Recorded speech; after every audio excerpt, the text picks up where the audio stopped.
today. My name is Brian Poole, and I'm delighted to convene our task force here. We'll get started in 1 or 2 minutes when we get everybody on board.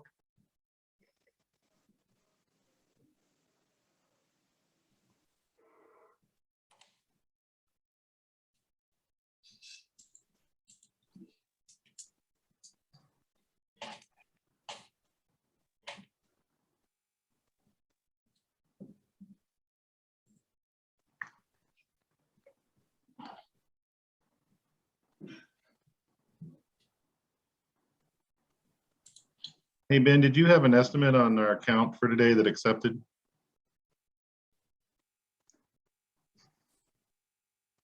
I don't have a precise count, but I do believe most everyone on the task force itself has accepted. Yeah, I think we're getting close. We got 45.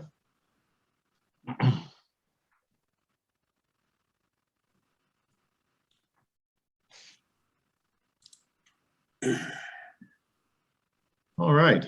Well, let's get started. We're 1 minute in. Thanks everyone for joining today. Again, my name is Brian Poole. Working together with the 1330 task force here, and we're just delighted to get started. I'll ask you a couple of favors today, if you mind. Stay on mute if you're not speaking. We've got a lot of folks, and we want to avoid that background noise.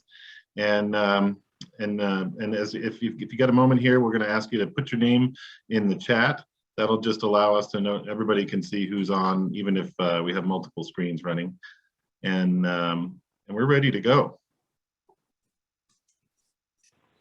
All right. Well, thank you, Brian. And it really is great to see everybody. So many familiar faces, and some that I know, unfortunately, mostly over the phone the last year and a half.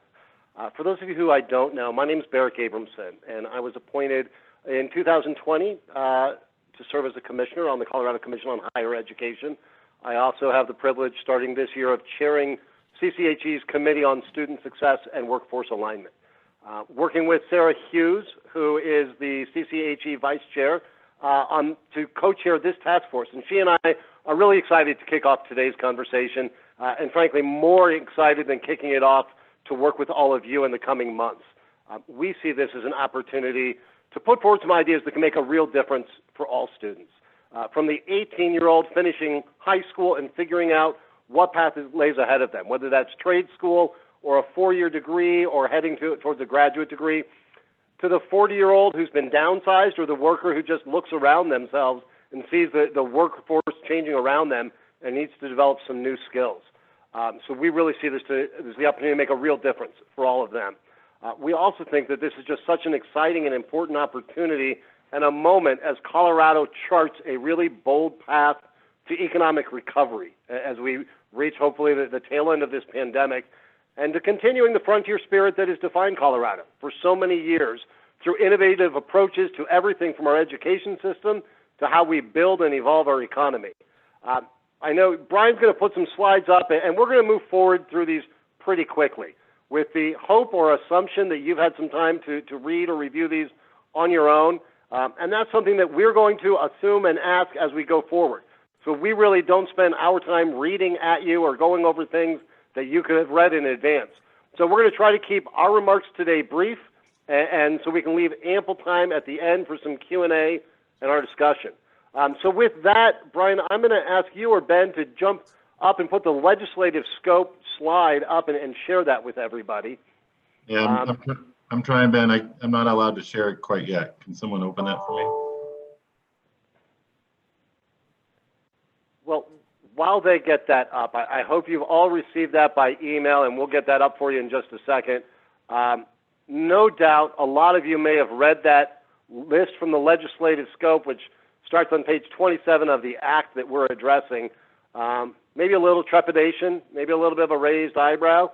I will tell you, Sarah and I, when we were asked to co-chair this, we had our own healthy dose of skepticism and doubt when we looked at this and said, that's a pretty broad scope and a pretty short timeline.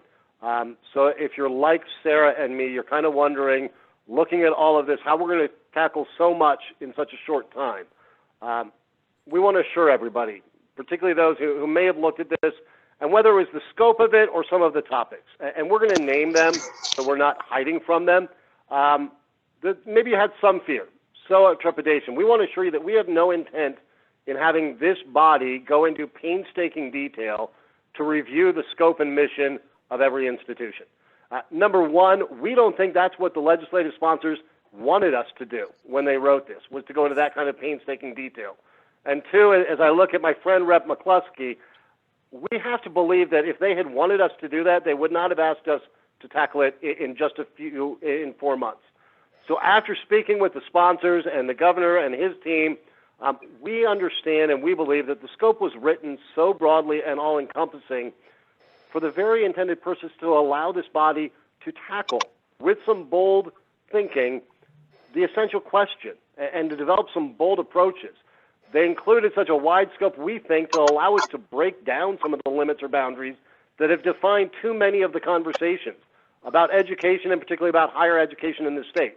And at the bottom line, we view this as the opportunity to understand and dig into one fundamental question. How can Colorado better serve our students and our workforce? And we believe that this legislation gives us the broad enough scope to come to this with open minds and frankly with very few boundaries about what is allowed to be discussed on the table. And that's really what this all comes down to, how Sarah and I are approaching this task force, how we're working with the department, the facilitators, and the sponsors to structure our work going forward. So with that groundwork and a sense of how we're approaching this, I'm going to turn it over to Sarah to talk a little bit more about specifically how we're going to tackle so much. Thanks, Barrick, so much. And it is really great and wonderful to see such a great turnout for today. And thank you all for committing to the time and energy and passion you're going to put into this project. We have a bold charge in front of us as we consider how to make Colorado, how to allow Colorado to best serve our students and workforce. So thank you. So how are we going to do that? Well, first of all, to be clear, we're not doing it alone, and nor is the work starting today. In fact, the department and the entire commission of CCHE and its advisors spent 2 days over July, shortly after the session ended, to really think through these questions. During that time, during our time planning for the task force, we challenged ourselves to understand both what was intended and what, given our limited time, would best serve students. The remainder of the deck that we're going to walk through, that you all have seen, captures that. But a few quick highlights that we wanted to point out today and emphasize. First, we need to all continue to be student-focused, learner-focused, workforce-focused, and maintain that at the center of all of our work. I know we each bring to the table the hats we're wearing, whether those are the institutional hats or your private sector experience, but we ask that when we're together, we're really going to keep that student center focused. Next, it's important to be outcome oriented.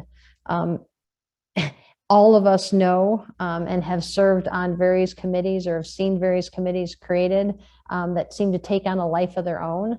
So as much as the timeline is daunting, we also really respect that there's a beginning, middle, and end to this process, which we think is healthy and important to keep us oriented to getting something done. Commissioner Wilson, throughout our 2-day retreat as a commission, kept hitting on this point over and over again. And we wanted to remind him that we will both be outcome-oriented and action-oriented. And then finally, in terms of what is the end of this process and what we're submitting and what our recommendations look like, a few quick points on that.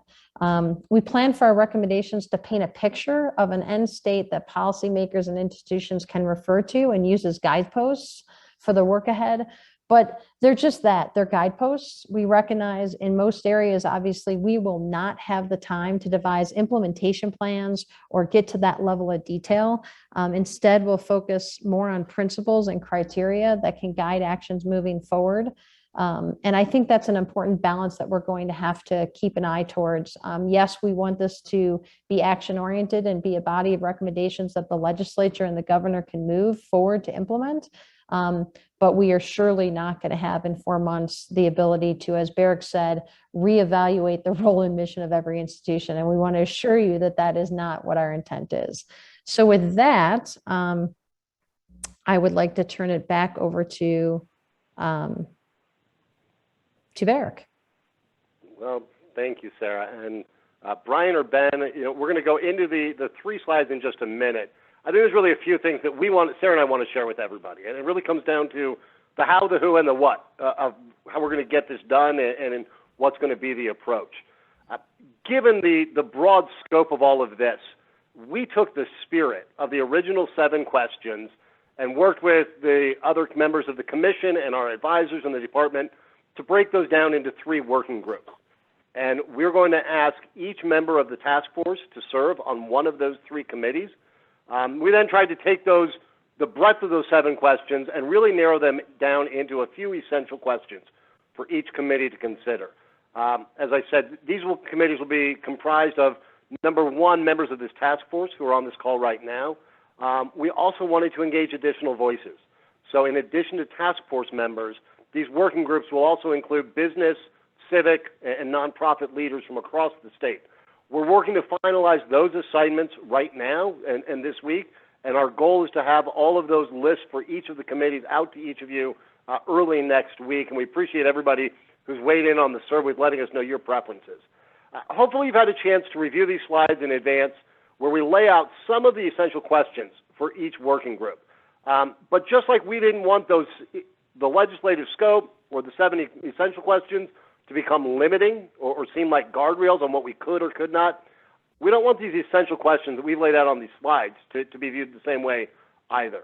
So really, we want to boil down what we're trying to accomplish with this group. And if we could go first to the student success group, you'll see the essential questions and what we're trying to tackle. Really, this comes down to digging into what we need to do as a state and as a higher education ecosystem to maximize student success across all groups, across all demographics, pathways, career goals, and points in their education. Similarly, with the workforce revitalization group, we're really looking to spend our time in that work group identifying goals and strategies to ensure that our post-secondary pathways maximize the opportunities to align with workforce needs, that we have a systemic approach to identifying and addressing gaps or mismatches between our pathways, our offerings, and the workforce needs. This group, it's important to note, will also dig into and explore how we can make best use of some of the federal and state stimulus funds to ensure this alignment and to ensure that students, and again, students of all ages and of all career paths, have the opportunity to pursue and to succeed on these pathways. Finally, and we've structured this intentionally to be sequenced, and we'll go over in just a second, the Aligned Systems Group. Again, as Sarah and I have both said, and we're going to say it because we've heard some concerns from folks, and we want to be clear. The Aligned Systems will look in service and mission, but it's not intended to micromanage. What we do want to do is, after these 2 working groups have really looked into student success questions and made some ideas and offered some recommendations there and around workforce revitalization, we want to then bring that and the task force full conversations to the table and to this group around Aligned Systems and ask a pretty straightforward question. If this is what it takes to ensure and maximize student success, if this is what we need to do to align with workforce of the future and revitalization, what does that mean for the higher ed ecosystem? What do we as a community need to do to make sure we're meeting those goals with our students as the first consideration? So those are the goals of these 3 working groups. And we'll go over a timeline in just a second, but that's the sequence of those. One final note I do want to make is that through your surveys, the calls and emails Sarah and I both received, as did others, we heard from a lot of folks that we were doing a good job of making sure higher ed was well represented, but that if we were really going to dig into the question of workforce revitalization, we should have a few more folks from private sector at the table. So in the coming days, we are going to be adding 3 more people from different industries and different sectors to make sure that we hear their voices and that we can all work together on that. So I wanted to raise that with you today since we've been pretty straightforward and upfront, and we're trying to be transparent through every step about who makes up this group, what we're going to tackle, how we're going to. So we're hoping to make those appointments this week, and as soon as we do, we'll notify all of you, and we're going to have them join our conversations starting next week. With that, Brian, I'm going to throw it back to you to take us into the next slides and into the conversation where we can hear from everybody. Absolutely. Thanks, Barrick. All right. Well, as you're sitting here and listening to this this challenge that we're all faced with today and the opportunity we have. Probably one of the questions is how can we do this, right? How do we take all these charges, these challenges and approaches that we've outlined here today, and structure a conversation and a dialogue that allows us to both present some of the challenges that we see today and the as we've said, the essential questions, and elicit from all of you both a response in terms of your individual and individual thoughts, and you're representing your institutions and organizations, and then work through that in a short period of time. We've just got a few months here ahead of us to actually reach a productive conclusion, as has been said. So let's take a look at this. We've got a few main points that we're going to use as kind of our guiding lights here to allow us to work together and collaborate in a productive manner. And I'll just walk through these at a high level, but certainly these are important to understand how we will approach this and how we ultimately will align all the different opinions and ideas and contributions that we expect from all of you. So first up, we're going to use what we're calling a flipped classroom approach. This is the idea where we'll present materials, give you these, for example, the prompts that we're sharing today and the essential questions, allow you some time to think about those and discuss those with your groups and your stakeholders, and using some of that time outside of our structured meetings to prepare. So we're already starting in this today, and we'll certainly follow this ethic as we move ahead. Then we'll bring you together in a sequenced series of events, and I'll show you that timeline here in a minute, to really allow us to explore in those first meetings what are some of the potential options here, what are some of the scenarios and ideas that you have, working through a second round of meetings in those working groups to allow us to sort of filter that out and get some ideas to present back to this task force. Some of those ideas, have those prioritized and evaluated as a group, and maybe we'll get some additional charge or just additional questions, additional topics to investigate, and then take that back into the working group setting, and so on, and then move forward. So by working both online and offline, if you will, we're going to be able to do that. And this really leads into our second one in here, being efficient and respectful of your time. We know everyone's busy and has a lot of work already on your day job, so to speak. So we're going to be very respectful of that and hold ourselves to come to have everyone come to our meetings prepared, listening to others and sharing those ideas together. For one moment, we just touch on a little bit of logistics. Task force meetings like this are being recorded, but the working group sessions that we'll outline here in a minute, those will not. That'll allow us a little more frank dialogue and make sure we have some honest exchanges. And then as we bring those back to the task force, those meetings will be recorded and we'll be able to share it with others. Third up is our use of structure here. So we're going to stay focused on the charge and the task that we have.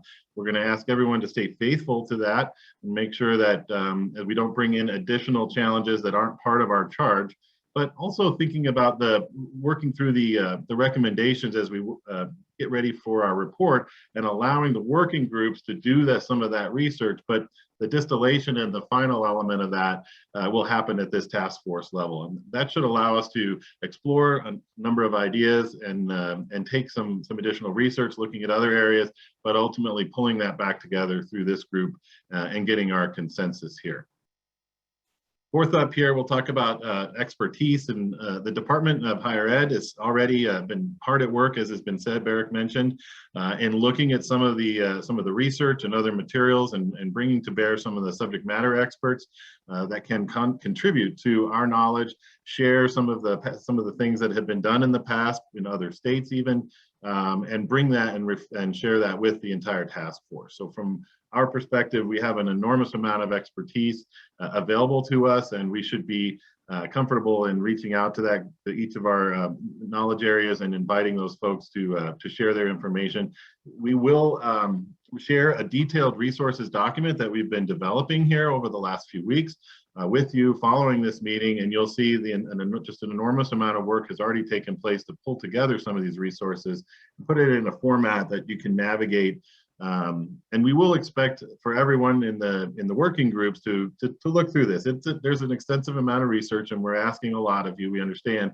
But this background, I think, will really help us to make those working group meetings productive from the start. And so we'll kindly ask you to review that and make sure you're comfortable with what's been shared at that moment.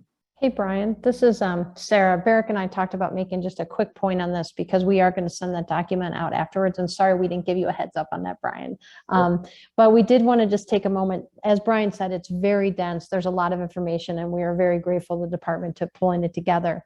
2 key points. One, we did frame the structure of that document. DHE framed that around the original 7 legislative questions. And we did that because we wanted to make sure we take the opportunity to give everyone, regardless of how much expertise or area of specialization they have coming into this, that it brings everyone kind of leveling them up to a certain body of work. Number 2, we wanted to, we asked them to consider and share various schools of thought in that deck. And so for each topic, you'll see some schools of thought in a range of spectrum. And Barrick and I wanted to make sure that people understood why we wanted that in and how people might think about those.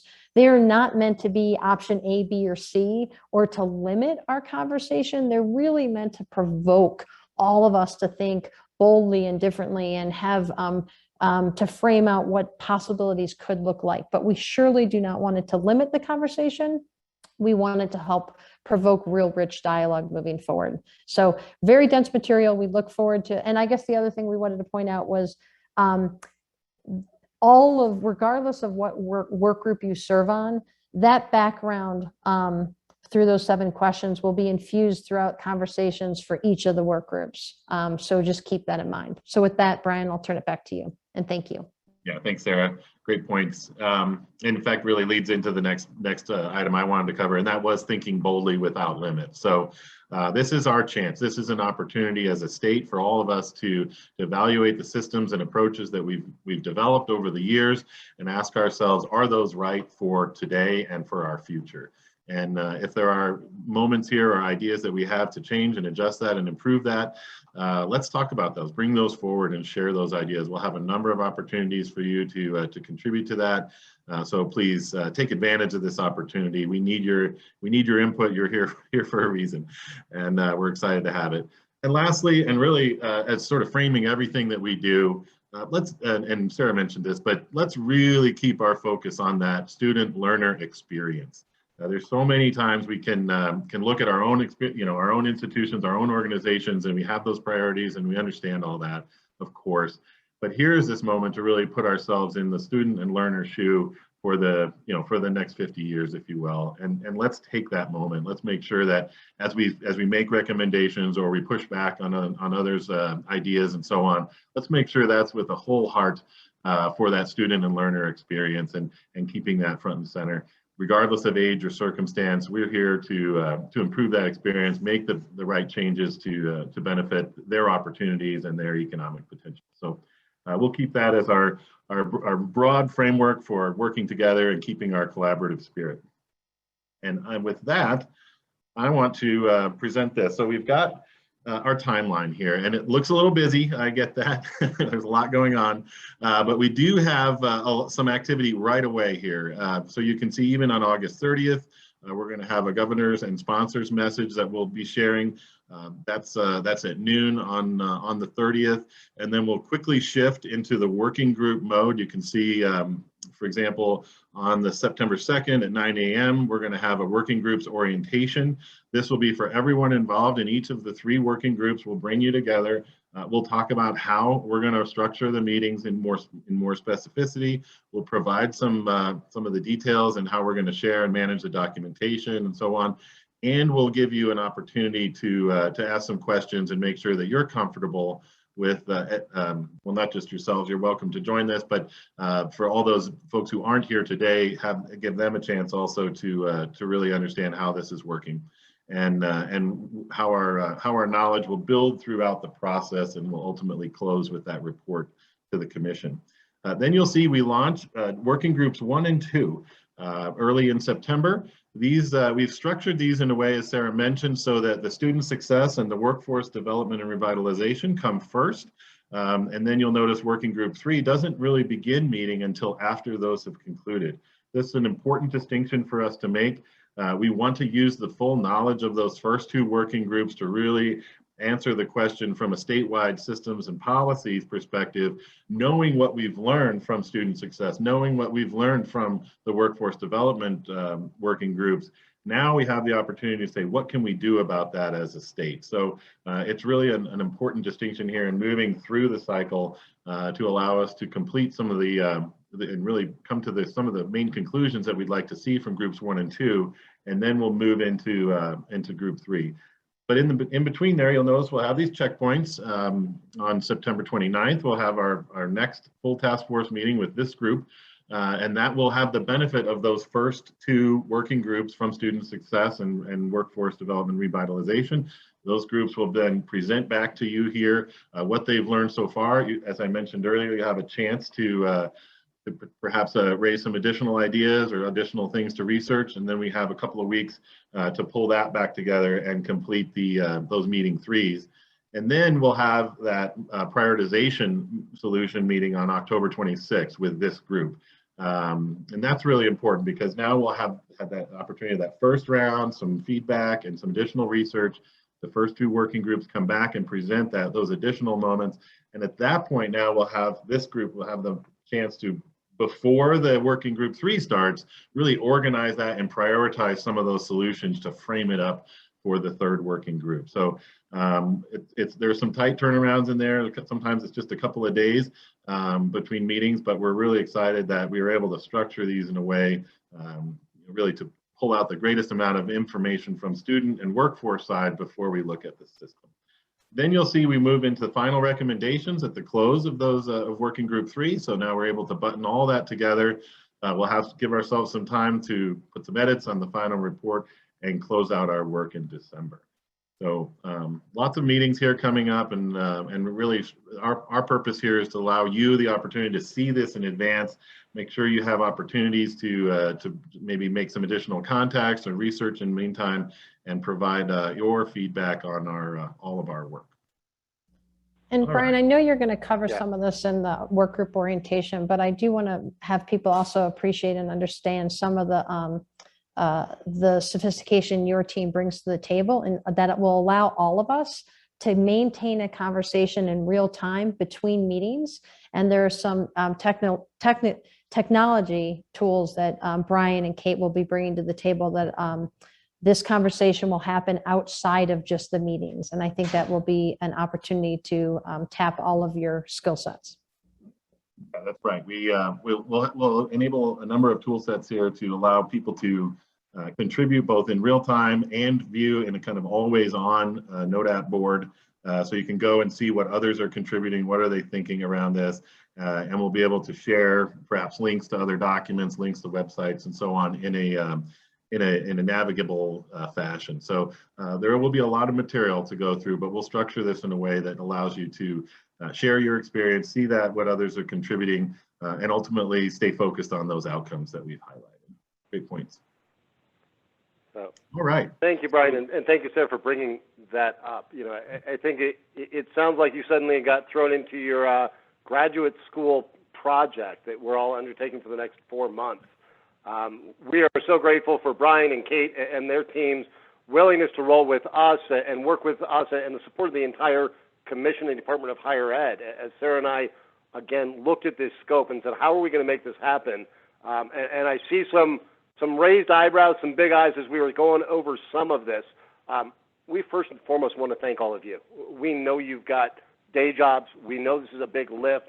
We appreciate you joining us in understanding how important this is. And I know some of you, after everything Sarah and I and Brian just went over, maybe back to thinking, hey, Barrick, this actually does seem like a lot to tackle in such a short time. And as both Sarah and I have said, we had the same fear. And frankly, we can continue to be very aware of how much we're taking on and are going to respect your time to make sure this isn't just some committee that is admiring a problem, frankly. This is going to be about actionable outcomes. We're going to honor your time, and with the help of our colleagues on the Commission and at the Department, Sarah and I are confident that we've put together an approach that we believe will enable us not only to take on what's been asked of us, but to do so with all of you in a really thoughtful, strategic, and meaningful way that at the end of this doesn't just publish a list of things that are wrong we've all identified, but identifies where some of the gaps are. And most importantly, identifies strategies going forward. And as Sarah said, it's not about being prescriptive. It's not about saying, here's what every one of you must do. It's going to be about coming together around a shared goal, vision, and understanding of the goalposts and outcomes that we want to reach. So we know it's a lot to take on. We know all of you, particularly with everything the last 15 months have entailed, have a lot on your plate. We also know all of you appreciate the importance of getting this right. So really appreciate your time. And Brian, I want to make sure that while we've got 60 plus people here, and if you haven't had a chance to do so, my plug, drop your name, your affiliation, and your role over in the chat. But we want the opportunity to hear from all of you. Questions about the process, questions about the composition, or how Sarah and I are approaching this as your co-chairs, and what you want us to hear from all of you as we dive into a very robust but very meaningful and important process these next few months. And as we take those questions, I want to flag for task force members. I know we have lots of guests on as well.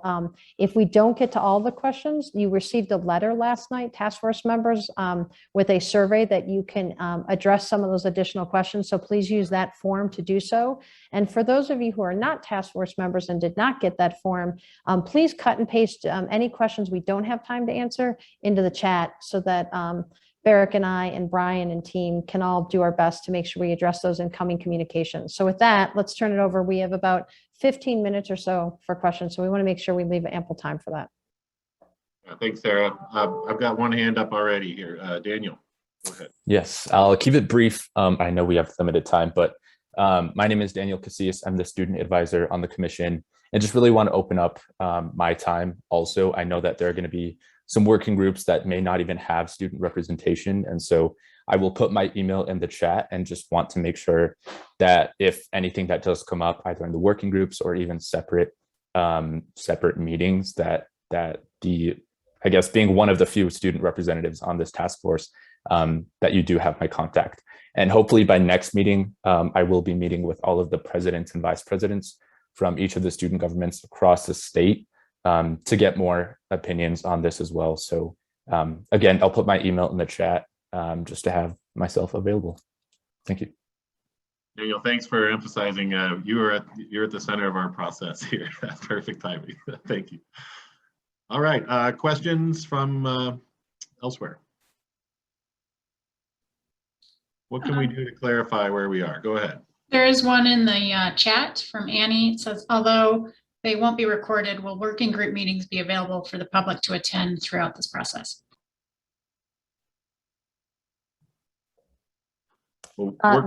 All of those meetings are public meetings. So we anticipate guests will be on the Zoom, which makes another point. All of the meetings will be on Zoom to accommodate the greatest attendance. Thank you.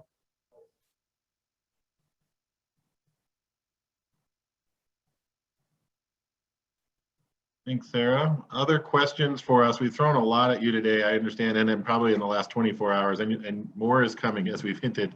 But this is a great chance for us to share if you're thinking of a question, I'm betting someone else is. So take this moment to really reach out. Oh, please, Representative. Thank you, Brian. I just want to add my voice of thanks and gratitude to all of the members of the task force. We know this is a great deal of work, and I really appreciate Barrick and Sarah's leadership and willingness to dive in and co-chair this effort. And while it does feel maybe daunting to look at the scope of what we laid out in the legislation, we have such an amazing opportunity right now to revitalize, redefine workforce development, how higher education and workforce development are integrated in this state. And I'm very excited for what will be coming out of these discussions, these work groups.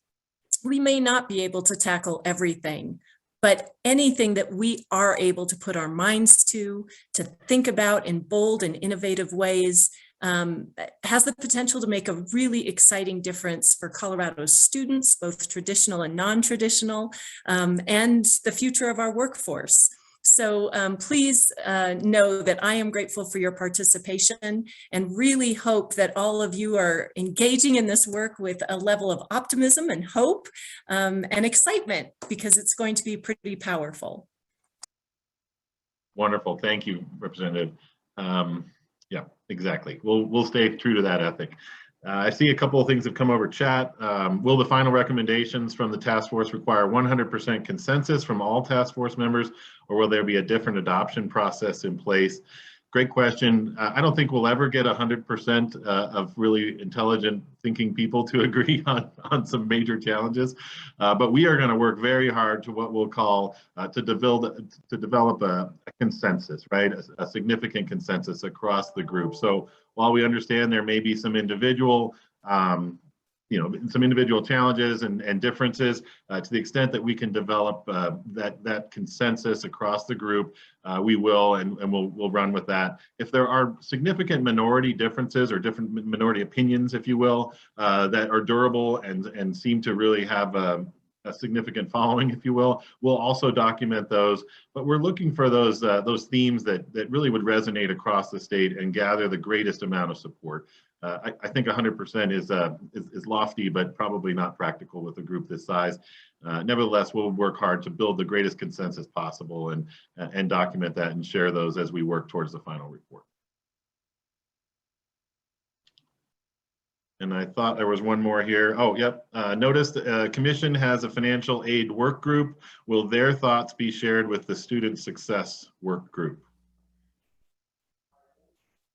So I think the chairs have been charged with making sure we try to integrate as much as we can with all of the various working groups that are happening simultaneously. So we will do our best to figure out how best to share that. We also intend to make sure that any conversations we're having here, we're also raising key points at commission meetings and at commission committee meetings, so that there's another opportunity for a depth of participation and knowledge.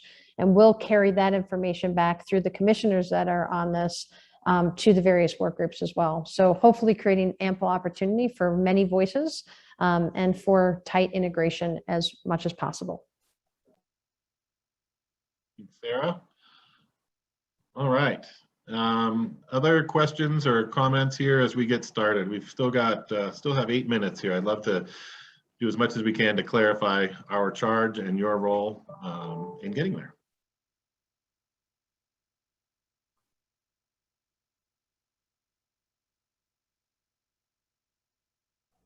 While we wait for some of those questions, some of you have already started to share some interesting readings or findings or things that you really want us to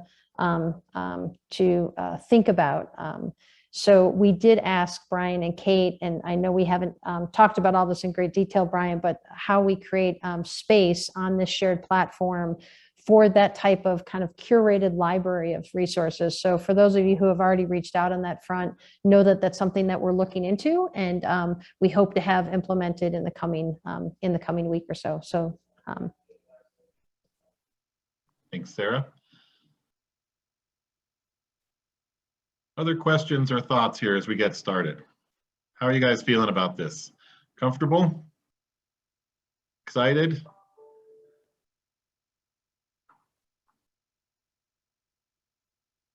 Team thoughts and nods and thumbs up. What else can we do to clarify this morning? it sounds like we have a pretty bashful group, Brian. So I'm going to stress again, especially for the task force members on the call. You should have received the link to the survey. There is space on there to ask and share your opinions, not just ask questions. And so please know that even though we frame this as Q&A, we probably should have more adeptly framed it as discussion. So if you feel like you have some things you want to say, maybe perhaps more privately, please feel free to do so. We really do want to hear it. For those of you not on the task force, but listening in or who might potentially be serving on one of the work groups, many of you know how to get a hold of Barrick and I. We will make sure that we send out our contact information. Hopefully Ben Boggs, you can help us do that. In the meantime, Ben has already shared with you a 1330 task force email address. And so we will try to get that out as well, so that if people have some additional comments, not just questions, we can hear those and work those into our thinking. And there are a couple of questions in the chat. One is from Stephen. I noticed the commission has a financial aid work group. Will their thoughts be shared with the student success work group? Yeah, We already addressed that. Okay, all right, thanks. Thanks, Kate. Monitoring. We, I think we've cleared everything in the chat. We'll share out, as we mentioned, additional documentation here. Any other thoughts here from our task force as we get started? Brian, I Brian, want to in make sure, words I you- see Go ahead, Dr. Sarah. Piccioni on this call as well. Not to put you on the spot, Dr. Piccioni, but I do want to honor and respect the amount of work and time and commitment her entire team has put together to get us to this point. And I know that we're going to be leaning on them and on her for her leadership. And I just want to make sure, since we have some time, Dr. Piccioni, is there anything else you'd like to add or any guidance you want to share with the team on the call? Yeah, just that this is a kind of a once in a lifetime opportunity. Many of you have been engaged in higher ed for a very long time. You know, Stephen Jordan, you've been engaged in higher ed for a very long time, and many others. And so this is an opportunity to bring that wisdom and to bring your past experience and to really help to guide essentially the future of higher ed in Colorado. We have as a kind of a moonshot goal that we want Colorado to be the best place for post-secondary student success. And so this will really help to create a blueprint, if you will, for what comes next. And so we're very excited. The department is, yes, we are all in, and we have a lot of staff who are going to be devoted to really this task force succeed. And so we're right there with you, and I'm excited to listen to the conversations that are going to be had and the direction that you guys help to set the state for higher ed. So roll up your sleeves, really dig in, and let's really do some big things over these next few months. I'm excited for you. Thanks, Dr. Piccioni. And Brian, I see Brad Baca had a question, got his hand up, so I want to make sure we get to him. Yes, please, Brad. Yeah, regarding the working groups, I know the task force members were asked to volunteer for one of those groups. Not that we all have a ton of time, and I saw initial assignments to those groups.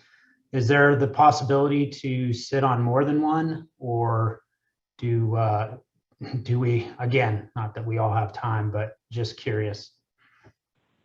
I think, Brad, by and large, we've been trying to not pile more onto your lap since we're already asking for your time. If you've got a particular interest and a reason for wanting to be part of it too, if you'd shoot Sarah and me a note and let us know so we can talk through that. We want to make sure that everybody's able to bring their expertise, and also that we maintain the diversity of role, of geographic, and of perspective on these. So we've had to do some shuffling. I think we tried to get most people their first choices. There were, most of you won't be surprised, there's a lot of interest, particularly in the aligned systems. We're trying to make sure that we get a diversity of views on all of those. But Brad, yeah, shoot Sarah and me a message, and we'll talk about what makes sense. Thanks, Barrick. I would just add one thing. As I mentioned in the timeline in the discussion, this is a progressive discussion, right? So items will be raised and resolved in the progress of these. So if we are going to have folks joining those, we really would love to see them at all those events. We know life happens, as has been shared in some of our communications, but that durable presence, I think, will really allow the group to get to that cohesion, that consensus level we've highlighted. And Brian, just one more further point in that. Brad, remember too, all the meetings are open. So individual task force members can jump in, can watch any of the meetings. And then also, as you looked at that one page slide, Brian, I don't know if you want to put it back on the screen or not, but each of the work groups are going to be plugging along doing their work, but coming back to this full task force as well. So we do hope that task force members feel like they're going to have the opportunity to be in and out of each of the working group sessions and not siloed just in their one conversation. Great. Exactly. I just want to emphasize the governor and sponsor briefing messages will be on August 30th. That's our next event from 1:30 to 2:30, and we'll share that information with everyone. That will be available to all the task force groups and the working groups as well.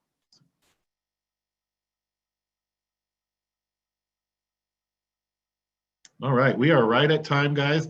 Thank you for your just your time and your passion on the subject. We need you right now. We're excited to get your feedback here. You'll see additional information coming from us, and we're just excited to have your input and moving ahead as a team. If there's any other questions, I can stay on. I'm happy to, but feel free to drop off at this point if you need to.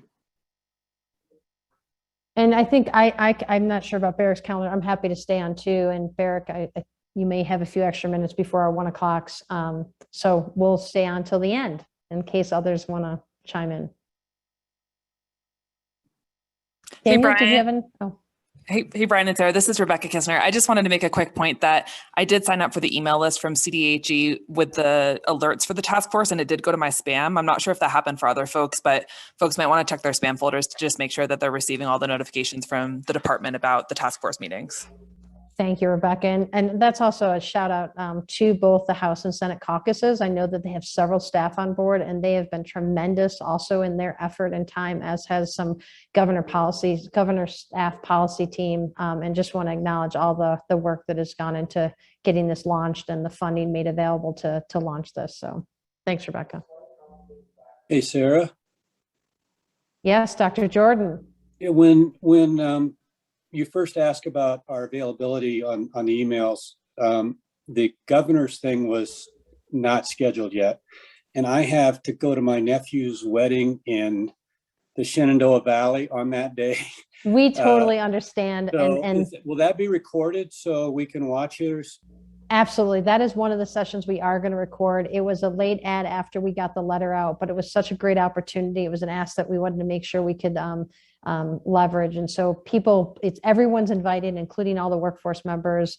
We'll have some time for Q&A on that call. If you miss it, please take time to watch it. And if you are going to miss it and have some questions, Dr. Jordan, and want someone to pose it on your behalf, send it to Barrick and I, and we'll do that. I know you might take us up on that. Happy to do that. Thank you so much. I appreciate it. Absolutely.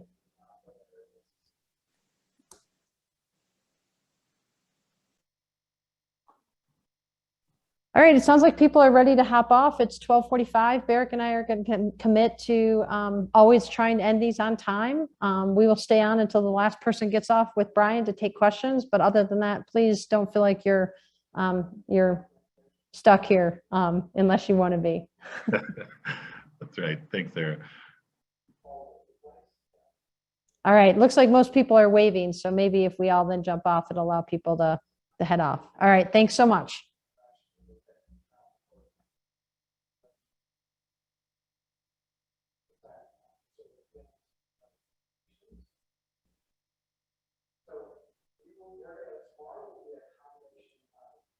Hey, Ben and Brian, do you guys want to just stand for 2 seconds? Yep.